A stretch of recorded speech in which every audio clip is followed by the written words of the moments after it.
us about the last month then. 227 megawatts in 1 month. Yeah, we have. It was a bit hectic, probably a bit too hectic, a bit more hectic than we would have wanted. We'd rather spread it throughout the year.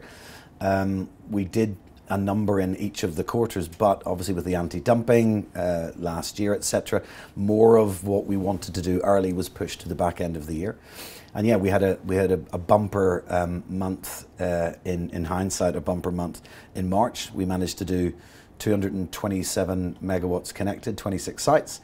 I mean, if that wasn't hectic enough, we also managed to connect 16 of those 26 in the last weekend. So from Friday tea time to Monday tea time, we connected 16 sites. We had some interesting challenges.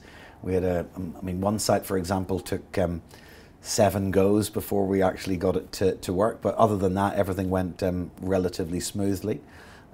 Geography and getting people around was a challenge, but we found our own way of getting over those issues. Well, these 26 sites, was there a concentration in a particular part of the country? And not really. I mean, they were spread amongst, I think, 4 different DNOs, so they were sort of fairly well spread.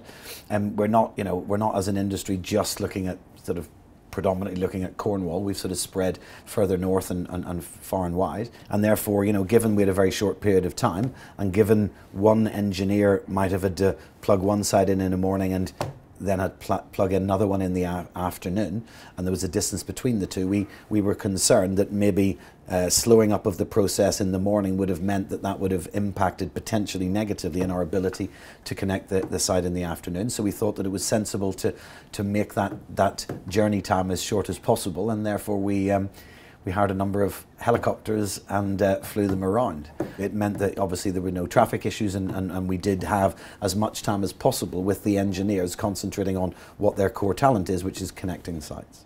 And so you got 26 in and under the wire. ROCs have gone down to 1.4 now. Mm-hmm. Is 1.4 ROCs viable? It is. I mean, it's clearly not as viable, not as maybe lucrative. I'm not saying that 1.6 was lucrative, but it certainly presents a significant financial challenge. But I think one of the things that we've always said at Lightsource is that we think that volume is the key to being able to continue to have a sustainable business over the long period. I think we've got to bear in mind that whenever the 2 ROC to 1.6, 1.4, etc. digression was envisaged, we weren't having this fixed price panel, Chinese panel at 56 cents. So, that digression was born out of numbers that were predicated on us being able to use competitive arrangements and buying power, etc., to drive down the price.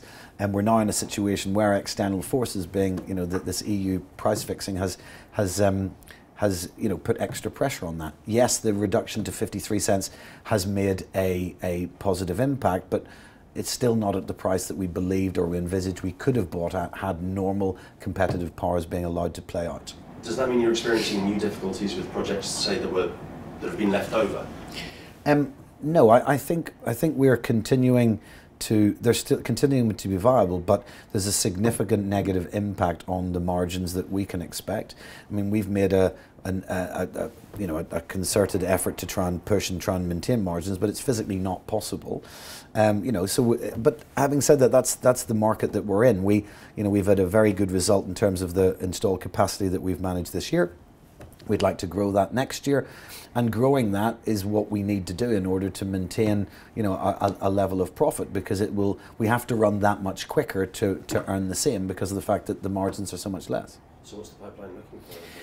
The pipeline is looking very healthy, but you